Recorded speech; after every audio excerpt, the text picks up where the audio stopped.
सासरच्या जाचाला कंटाळून एका विवाहितेनं आत्महत्या केली। जळगावच्या सुंदरमोती नगरमधील ही धक्कादायक घटना आहे।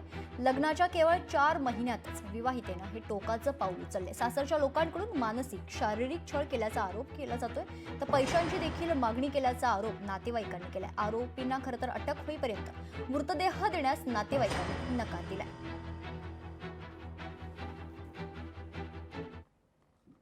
3 महिन्यापासून सतत तिला मारहाण, शिवीगाळ, अपमानास्पद बोलणे हे चालू होते आणि सतत पैशाची मागणी।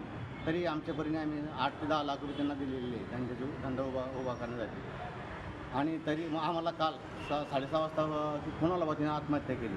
पण ती आत्महत्या केली नाही, आत्महत्या त्यांनी केलेली सर्व कुटुंब मिळून आत्महत्या केलेली। आमचा त्यांच्यावर 100% संशय आहे। आणि आम्ही इथं आल्यानंतर आम्हाला पोलिसांनी सहकार्य केलं नाही। तिचा नवरा गौरव ठोसर, तिच्या मावश्या त्या पण येत होत्या, एकाचं एक सांगत होत्या आणि त्याच्यावर टॉर्चर करत होत्या। दारू पेत होते ते दोघंही भाऊ, दारू पेत होते। त्यांना बायका आहे, माझी मुलगी एक गेली, पण मी त्यांच्या सगळ्यांना फाशी द्यावी अशी विनंती करते। आमची मागणी मुलीला मारलं, त्याला सुद्धा मारा, निपक्ष चौकशी निपक्ष चौकशी करून त्याला बी सुद्धा फाशी उतारवा, पोलीस यंत्रणेने त्याला मारा।